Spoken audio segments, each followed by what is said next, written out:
Have you ever heard of a creature from Japanese folklore that's part bird, part human, a master swordsman, and a mischievous mountain spirit all at once? Forget what you think you know about goblins, because today we're venturing deep into the misty mountains of Japan to uncover the secrets of the Tengu.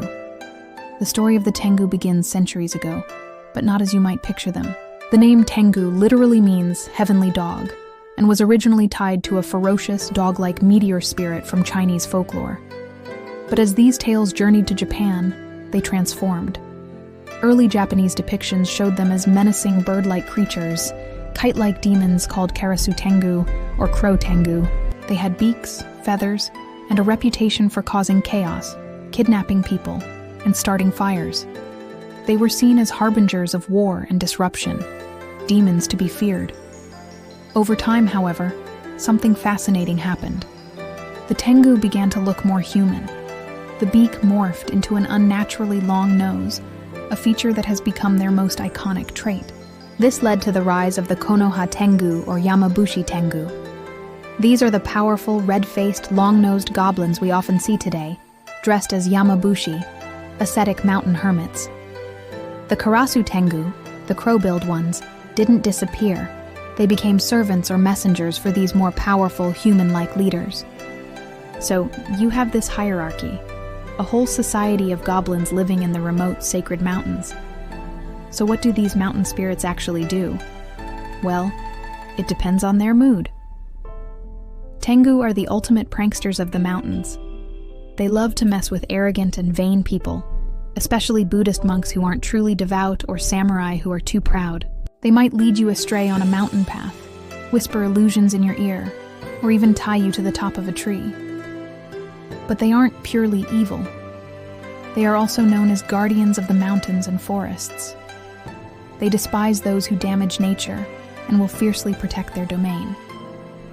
Interestingly, Tengu are also considered masters of martial arts. Legends say they possess unparalleled skill with the sword, and some of the greatest human warriors in Japanese history were said to have been trained by a Tengu. One of the most famous legends involves the samurai hero Minamoto no Yoshitsune.